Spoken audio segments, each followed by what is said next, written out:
Oke, kali ini gue mau ceritain pengalaman gue waktu gue kuliah. Dan gue pikir tetangga gue tuh pelakor, tapi ternyata lebih complicated dari itu. Kebetulan hari itu lagi ada temen Jepang gue yang nginap karena habis ngerjain tugas dan besok emang kita kuliah bareng. Biasa lah ya, anak kuliah baru tidur jam 3-an gitu kan. Waktu gue udah kriep-kriep banget, gue ngedengerin suara gedor-gedor dan gue pikir itu mimpi gue. Akhirnya gue bangunin temen gue dan gue nanya, ini gue mimpi atau emang gue denger suara gedor-gedor? Dan ternyata emang dia juga denger suara gedor-gedor. Kamar gue itu dulu bentuknya loft, jadi di atasnya itu buat tidur dan di bawahnya itu living space-nya. Nah di loftnya itu ada jendela kecil dan kita membuka karena ya kepo dong ada apa. Ternyata ada cewek yang emang lagi gedor-gedor tetangga gue persis seberang gue, jadi gue bisa lihat tuh sama temen gue.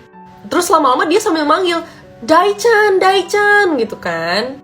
Kita sih ngiranya si Dai ini kayaknya cowok, karena namanya kan nama cowok. Cuman mungkin si cewek ini deket sama Dai, makanya dipanggilnya Dai-chan. Terus temen gue ini yang agak absurd buat ukuran orang Jepang, dia keluar dan nanyain si cewek ini ada apa. Gak lama setelah itu dia balik ke kamar gue, dia ambil handphone dia, dan dia balik lagi tuh ke si cewek itu. Pas dia balik lagi bener-bener, gue baru tanyain ada apa nih sebenarnya.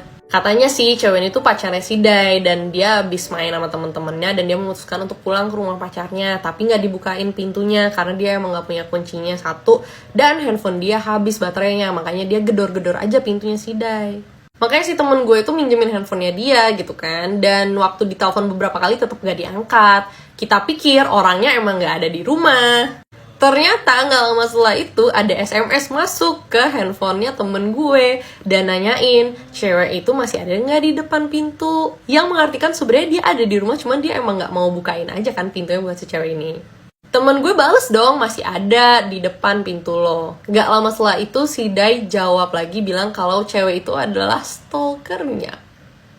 Jujur cukup membagongkan, tapi malam itu gak selesai di situ. Gak lama setelah itu ada polisi datang. Kayaknya tetangga gue yang lain udah mulai risih karena berisik banget nih cewek dan gak mau pergi tuh literally dari depan kamarnya Dai. Nah, terus udah gitu si cowok itu SMS temen gue lagi, ada apa di luar? Terus si temen gue jawab kan, ada polisi nih datang. Baru tuh si Dai berani keluar dari kamarnya. Polisinya ada dua kan, nah terus yang satu ngobrol sama Dai, yang satu bawa si cewek itu entah kenapa di depan kamar gue. Jadi balik lagi gue bisa nguping kan sama temen gue gitu dari loft. Dan ternyata setelah di interview cewek ini, katanya mereka tuh saling selingkuh. Dai sebenarnya punya pacar, dia juga sebenarnya punya suami. Dan emang bener abis main keluyuran dan dia gak berani pulang karena takut dimarahin suaminya.